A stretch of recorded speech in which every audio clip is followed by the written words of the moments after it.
Alors que La République En Marche est à la peine dans les enquêtes d'opinion, le président de la République vole au secours de Nathalie Loiseau et entend faire du scrutin un duel entre sa formation et le Rassemblement national.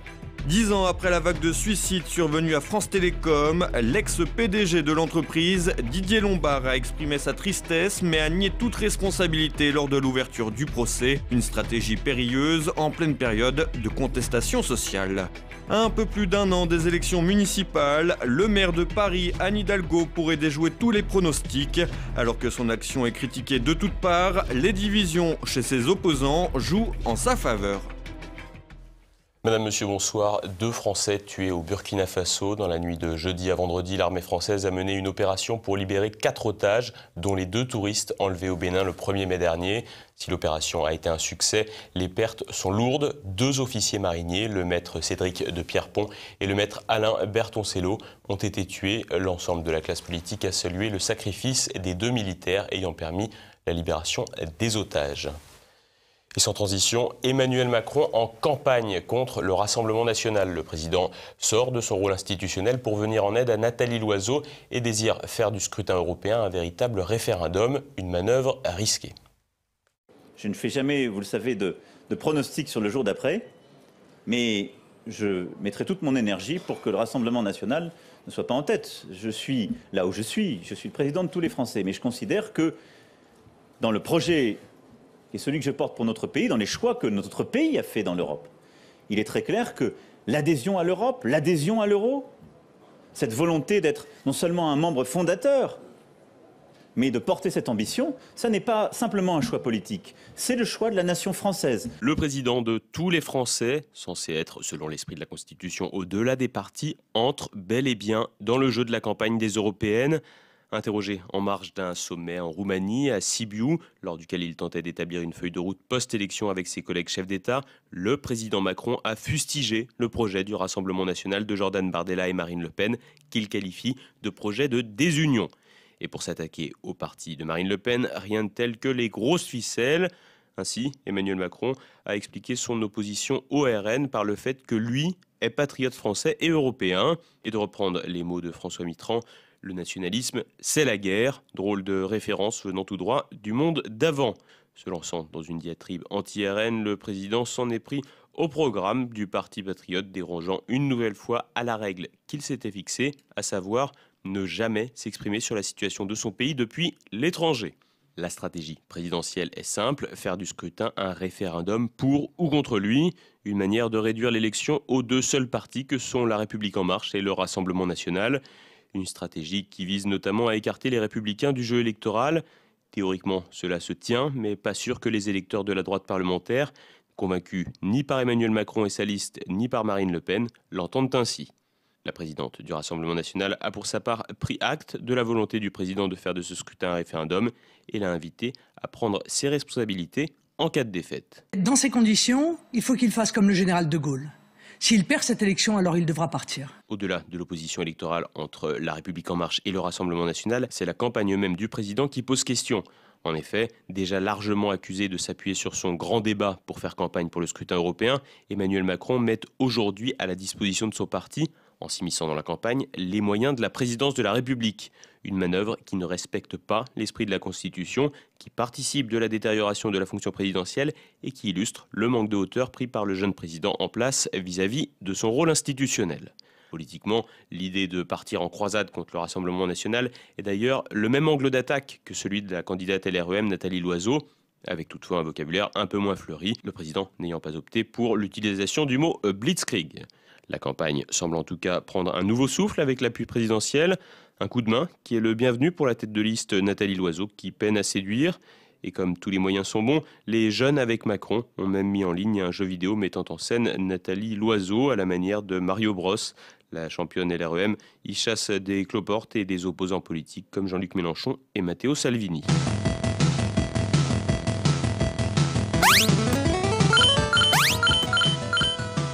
Encore une fois, la majorité semble ne pas vraiment vouloir élever le niveau. C'est d'ailleurs une des failles du système En Marche qui se révèle un peu plus avec les élections européennes. La formation, tournée essentiellement vers son chef et fondateur, peinent à voir émerger des personnalités crédibles. Un handicap que le président contourne en faisant campagne pour ce scrutin, mais qui pourrait être fatal lors des élections municipales de 2020. Les dirigeants de France Télécom à la peine. 4 jours après l'ouverture du procès historique de l'entreprise du CAC 40, les mises en cause font la sourde oreille face aux accusations, une stratégie qui pourrait leur coûter cher. Thibaut Bastide. Je n'ai rien vu et rien entendu, monsieur le juge. Voilà la partition qu'a jouée l'ancien PDG de France Télécom, Didier Lombard, à l'occasion du 2e jour du procès de l'entreprise. 10 ans après la vague de suicides survenue à France Télécom, 7 de ses anciens dirigeants, dont Didier Lombard, sont jugés à Paris pour harcèlement moral institutionnel. L'objet de ce procès fleuve qui doit durer 2 mois, la politique de management de l'opérateur qui aurait poussé 31 personnes au suicide entre 2007 et 2010.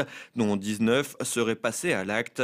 À cela s'ajoutent 8 cas de dépression grave. Ainsi, lors de l'ouverture de ce procès tant attendu, les victimes et leurs proches attendaient des excuses et ils les attendent encore. En effet, point d'excuses en vue de la part de l'ancien dirigeant, mais seulement l'expression d'une profonde et sincère tristesse. Didier Lombard a par ailleurs nié toute responsabilité, préférant ne pas répondre lorsque la partie civile lui a demandé s'il avait des regrets. L'ancien patron de France Télécom est même allé plus loin et n'a rien renié à son action à la tête du groupe, bien au contraire, estimant qu'il ne s'agissait pas d'une crise sociale, mais d'une simple difficulté. Des propos dénués de toute empathie qui ont interpellé, voire choqué l'assistance.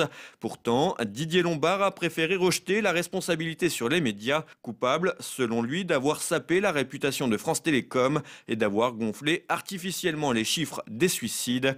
À l'époque, l'ingénieur avait piloté une politique d'entreprise visant à supprimer 22 000 postes en moins de 3 ans, sur un effectif total de 121 000 que comptait l'entreprise. S'il est vrai que l'affaire reste marginale compte tenu de l'importance de l'entreprise, la défense adoptée par l'ancien patron a de quoi interpeller, surtout dans un contexte de contestation sociale et en pleine crise des Gilets jaunes, un contexte qui ne facilite pas les choses pour l'entreprise. Ainsi, le procès n'a pas débuté sous les meilleurs auspices pour les dirigeants, alors que le tribunal reviendra longuement sur les faits qui seront analysés de façon chronologique pendant les 2 mois d'audience. En jouant la carte de la compassion, les prévenus pourraient pourtant peut-être atténuer les charges alors qu'ils encourent jusqu'à 1 an de prison et 15 000 € d'amende. Anne Hidalgo avance ses pions à 1 an des élections municipales. Le maire de Paris n'a toujours pas annoncé officiellement sa candidature à sa propre succession. En attendant, ses soutiens préparent le terrain pour parer une éventuelle montée en puissance du parti présidentiel. Thibaut Bastide.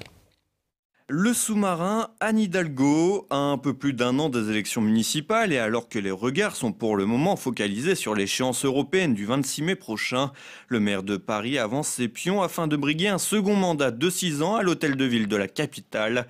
Tandis que les têtes d'affiche du parti présidentiel se disputent l'investiture LREM à Paris, l'association Dès demain Paris en commun, qui préfigure le programme d'Anne Hidalgo pour 2020, a présenté cette semaine ses 25 ateliers thématiques.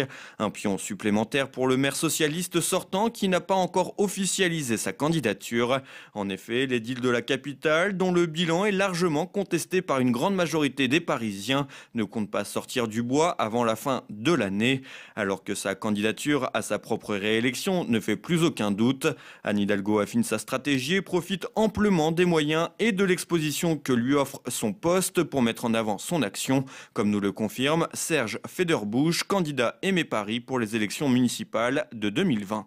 Elle joue sur les mensonges, elle joue sur la propagande, elle joue sur les idées toutes faites. Bon, elle engrange quelques soutiens, mais ça c'est normal. Vous savez, elle a un pouvoir énorme à l'hôtel de ville. L'hôtel de ville, c'est un distributeur très important de subventions en tout genre. Et puis elle a un accès permanent aux médias et avec beaucoup de journalistes qui sont redevables de mille et une manières. Et donc tout ça, évidemment, joue en sa faveur. Cela étant, il y a aussi les victimes de sa politique qui sont encore plus nombreuses que les gens qui en bénéficient.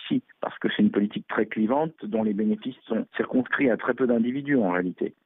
Une action personnelle camouflée, mais également une véritable armada qui ne cesse de s'accroître. En premier lieu, l'idéologue socialiste peut compter sur les 2 anciens tauliers de la campagne victorieuse de 2014, l'adjoint Jean-Louis Missica et le sénateur et patron du PS parisien Rémi Féraud. Un duo auquel s'est greffé le premier adjoint, Emmanuel Grégoire, qui a stoppé l'hémorragie au moment où les catastrophes s'accumulaient pour Anne Hidalgo. Fiasco de Vélib, d'Autolib, polémique sur la propreté de la ville, la piétonisation des voies sur berge ou encore les critiques sur l'organisation des JO de 2024. À cela s'ajoutent également de nombreux apports dits de la société civile. Claire Nouvian, militante écologiste et candidate aux élections européennes sur la liste de Raphaël Glucksmann, ayant acquis une mise en lumière après s'être fait passer pour une victime sur le plateau de Pascal Praud. La pédopsychiatre Marie-Rose Moreau, directrice de la maison de Solène à l'hôpital Cochin. Le PDG de Voyageurs du Monde, Jean-François Rial, grand défenseur du droit d'asile et de la lutte contre la pollution, mais aussi Audrey Pulvar, journaliste et ancienne compagne d'Arnaud Montebourg. Une équipe prête au combat et contre toute attente, une cote de popularité en hausse et des sondages qui placent Anne Hidalgo en pole position pour les municipales. Tous les ingrédients sont réunis pour mener campagne, surtout lorsque l'on sait le désordre ambiant qui règne au sein de La République En Marche et des Républicains. Cependant, la partie est très loin d'être gagnée pour la socialiste, tant ses adversaires sont nombreux à gauche comme à droite. D'ailleurs, Serge Federbusch pourrait jouer le rôle d'épouvantail. Après avoir reçu le soutien du Rassemblement national, ce fervent opposant à Anne Hidalgo compte bien rassembler derrière lui. D'abord, je cherche à faire un front commun le plus large possible, sans exclusive. Tous ceux qui veulent, sur des sujets précis, que des choses changent dans la bonne direction, on ne leur demandera pas, vous voyez, leur certificat d'origine. Voilà, tous ceux qui veulent que les services de la propreté fonctionnent à nouveau, qui veulent qu'on puisse à nouveau circuler dans Paris, qui veulent que la pollution recule réellement et que la politique d'encombrement qu'Hidalgo a créée cesse. Tous ces gens-là, ou qui veulent qu'on qu'on restaure le patrimoine parisien, en particulier les églises qui tombent en ruine. Dans tous les domaines, il y a des choses précises à faire. Aimé Paris propose des solutions précises, techniques. Nous, on n'a pas peur, c'est une élection locale. On va offrir des solutions concrètes et pragmatiques aux Parisiens. Et tous ceux qui s'y retrouvent sont les bienvenus.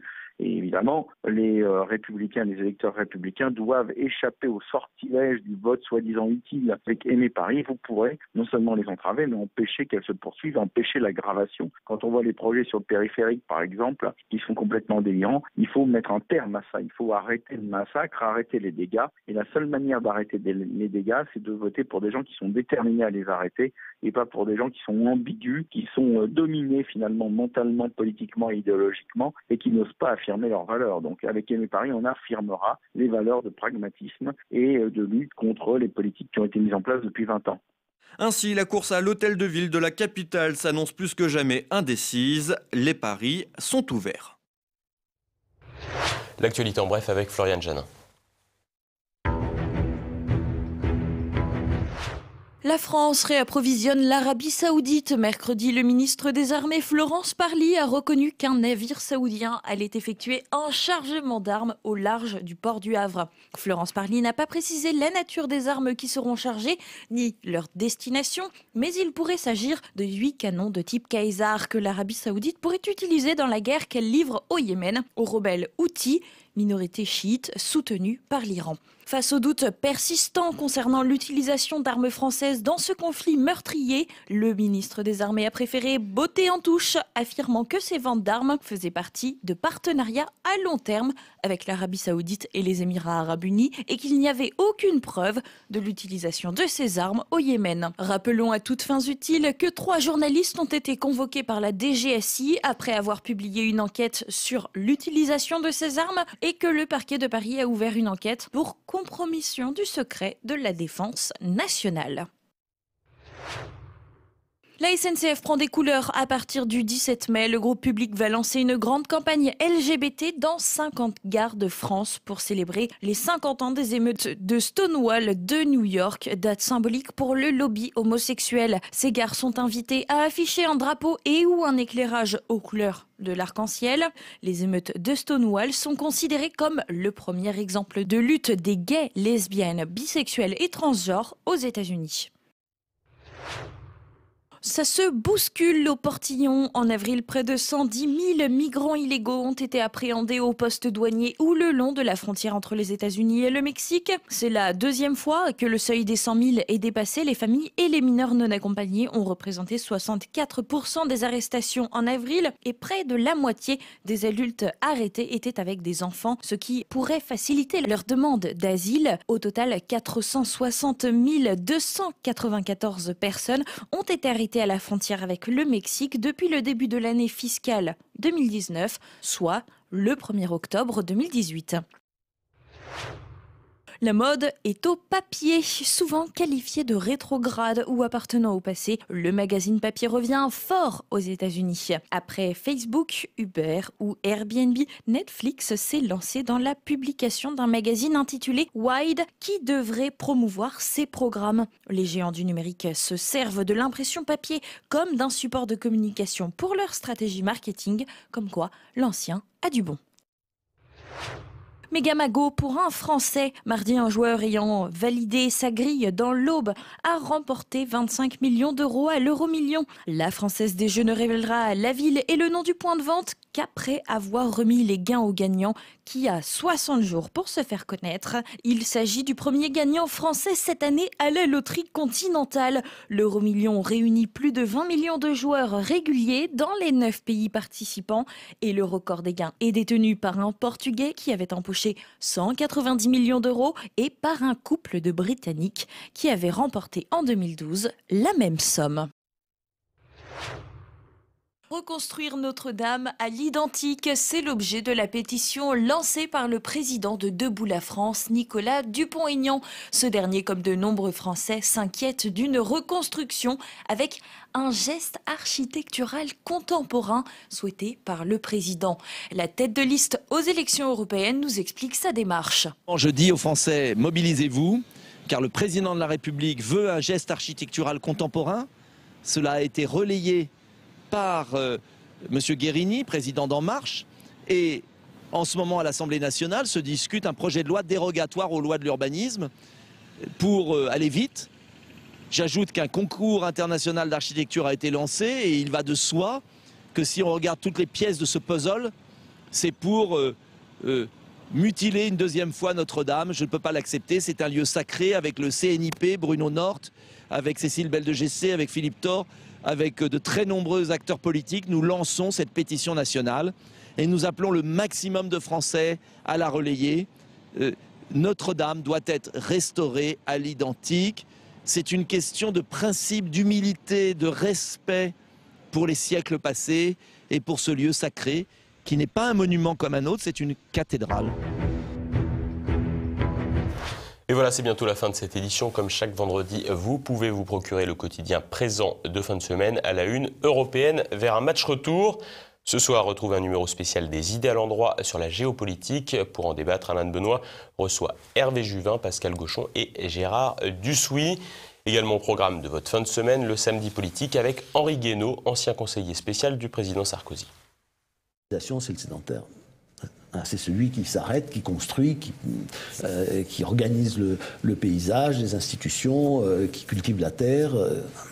Le nomade, lui, il parcourt les territoires en les pillant, il vit du pillage partout où il passe. Et évidemment, il entre en conflit avec les sédentaires. Citoyen de l'humanité, vous êtes citoyen de nulle part. Entre le particularisme d'un côté et puis l'universalisme qui efface les frontières, les cultures, les identités, on écrase tout ce qu'il y a entre les deux, c'est-à-dire tout ce qui nous enracine réellement, donc la nation, la famille, la culture, la civilisation. Chaque fois que vous détruisez ce qu'il y a de civilisé dans l'homme, chaque fois que vous affaiblissez la civilisation, chaque fois que vous déchirez une société, que vous la divisez, eh bien, c'est la violence qui ressort.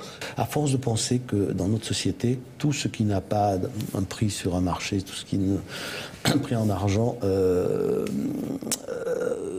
vaut rien. Voilà, c'est... Or, il y a des choses qui valent beaucoup et qui ne se vendent pas sur un marché.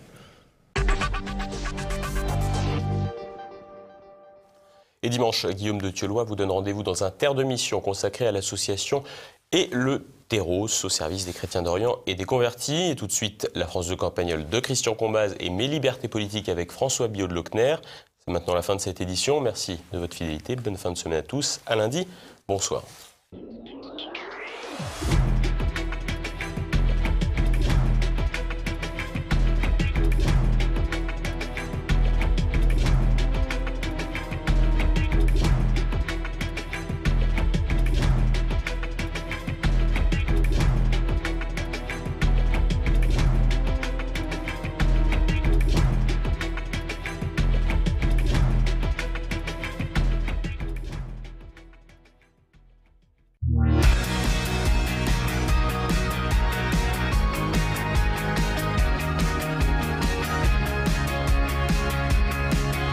Comme cette rubrique prend toujours un peu d'avance, je veux dire comme j'enregistre une dizaine de sujets tous les 15 jours, cette avance se traduit par un retard sur l'événement.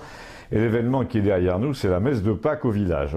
Oui, c'est un événement parce que le curé a changé, figurez-vous, ou plutôt, dans notre absence générale de curé régulier, nous avons hérité, pour des messes exceptionnelles de ce genre, d'un remplacement plus ou moins récurrent qui venait d'un gros village historique du coin et qui surtout portait un nom aristocratique, un nom de duc, de maréchal, de pair de France. À lui seul, ce détail nous aura gardé provisoirement de la litanie un peu tiers-mondiste et moderniste qui se répand jusqu'au moindre hameau et qui fait que des gens de 80 ans, dont tout l'imaginaire est en train de revenir vers les souvenirs de leur enfance dans le coin, sont obligés de se farcir, il n'y a pas d'autre mot, des intentions de prière, par exemple, à propos de problèmes lointains dont ils ignorent tout. Non, là, rien que l'âge de ce curé de passage était une véritable garantie de bon goût et de simplicité bien locale, de réalisme aussi, parce qu'il parlait le langage de ceux auprès de qui il avait toujours vécu, et parce qu'il connaissait leurs qualités et leurs défauts, vous savez, façon Don Camillo. Prenons le cas du signe de la paix. Pendant la messe, j'explique pour ceux qui ne sont pas familiers de la chose, les chrétiens s'échangent un signe de fraternité qui consiste banalement à serrer la main de son voisin en lui disant d'un air allumé la paix du Christ. Et quand vous êtes chez un curé de gauche, un peu donneur de leçons, ce qui est assez fréquent, c'est systématique, vous avez systématiquement des femmes entre deux âges dont c'est le moment de gloire et qui vous tombent dessus pour vous dire la paix du Christ et qui semble inviter tout le monde à se libérer dans les fusions mutuelles. Or, quand on connaît un peu les villages, cette façon de papouiller son voisin à l'offertoire, là, en lui disant qu'on l'adore, est tout à fait étrangère et même contraire à l'usage local, parce que chez nous, même les gens qui aiment sincèrement le bon Dieu n'ont aucune envie de donner l'accolade à leurs voisins à l'église. La preuve, dans les villages où le curé est assez stupide pour imposer ça, les gens déploient des ruses infinies pour n'être pas à côté de quelqu'un qu'ils ne peuvent pas supporter. Du coup, et c'est là le plus grave, ils sont très nombreux, un bon quart à mon avis, à ne plus aller à la messe depuis l'époque où cet usage a été introduit. Je me souviens du temps où j'étais conseiller municipal et où j'arrivais toujours le dernier pour ne pas être placé à la messe, je veux dire, à côté du type qui débarquait tous les mois pendant notre conseil municipal pour nous invectiver parce qu'on lui refusait un permis de construire. Donc avec notre curé de Pâques âgé, là, aristocrate, bien de chez nous, bien au courant, pas de simagrée du genre embrasse ton voisin, jeté à l'œil. Du coup, je ne sais pas si c'est à cause de la fête de Pâques qu'on appelait autrefois d'obligation ou du fait qu'on n'impose pas le signe de la paix, qui entre parenthèses n'est pas obligatoire, mais on finirait par l'oublier. Eh bien, il y avait beaucoup d'hommes à la messe ce jour-là, d'un âge canonique, il est vrai pour la plupart, mais quand même ça faisait plaisir parce que l'autre effet de la nouvelle liturgie bisous là, c'est que les premiers à quitter le navire ont été les hommes. Du coup, le curé qui avait une nature à modérer le taux de niaiserie autour de lui nous a parlé pour une fois comme à des adultes, puisque de toute façon il n'y avait pas d'enfants. Il a parlé de la croix d'or énorme, là, vous savez, têtue, qui après le désastre de Notre-Dame luisait tranquillement dans la fumée quand le sommet de la voûte s'est effondré. Et il nous a fait observer, quand nous sommes sortis, que tous les villages d'ici avaient comme ça leur croix de la résurrection, qui comportait une partie dorée resplendissante au milieu, mais que la plupart, hélas, avaient cru bon de faire rajouter un Christ au XIXe siècle, ou de repeindre le doré en couleur zinc, alors que le message essentiel, c'était l'or, c'était la splendeur qui jaillissait des ténèbres, et que dans le désastre de Notre-Dame, les vrais chrétiens, en voyant les images, avaient compris que c'était un véritable clin d'œil de la divinité. D'ailleurs, c'était tellement vrai que les photos dans Paris Match s'étaient arrangées pour ne pas montrer le président en train de se recueillir devant cette croix, insolente dans sa simplicité intacte, et le curé a conclu par une vraie parole de curé. Il a dit « Je vous invite à montrer toujours cette insolence-là qui n'a rien à voir avec le défaut d'humilité et qui est la gloire des humbles ». D'ailleurs, c'est la définition même de la résurrection, c'est la gloire des humbles. Dehors, sur le parvis, même les mémés les plus discrètes d'habitude avec leur accent disaient personnellement « Je trouve que ce curé, il va bien ». Je vous promets d'aller le voir un jour dans sa paroisse lointaine pour en savoir davantage sur le mystère de ces gens qui portent comme ça un grand nom de France et qui, malgré tout, depuis 40 ans, donnent la communion aux malades et aux pauvres dans un village minuscule comme le nôtre. À bientôt, merci. Abonnez-vous.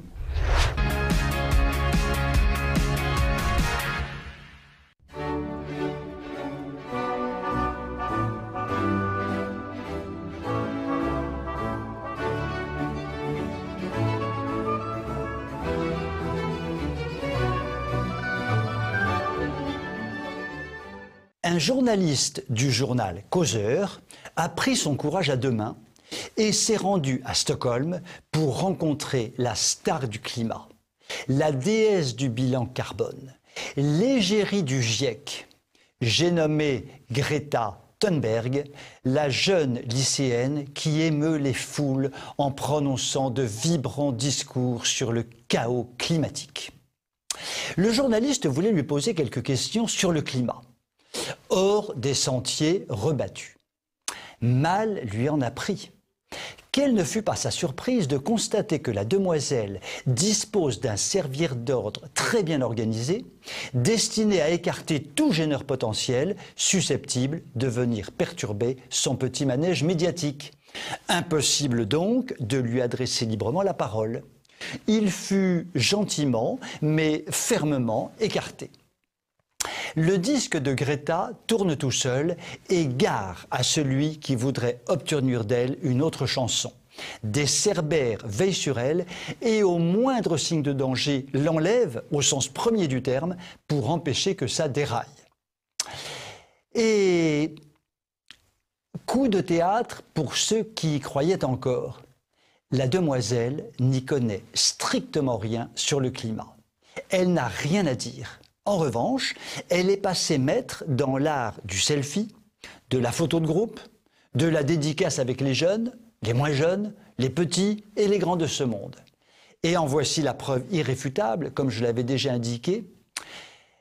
Dans une chronique précédente, j'avais noté que la très jeunette Greta a été reçue pendant la Semaine Sainte avec tous les honneurs dus à son haut rang de préadolescence par le pape François en personne, qui l'a canonisée en direct. « Continue, Greta », lui a-t-il dit, « tu es sur la bonne voie et avec toi, la planète est entre de bonnes mains. » Ah ça, pour sur ma bonne dame.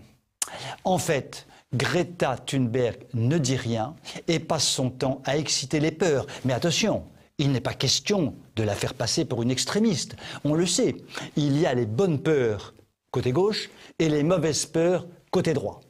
Soyons rassurés, l'atmosphère et la stratosphère peuvent être tranquilles. À Stockholm, Greta Thunberg veille, entourée de ses cerbères.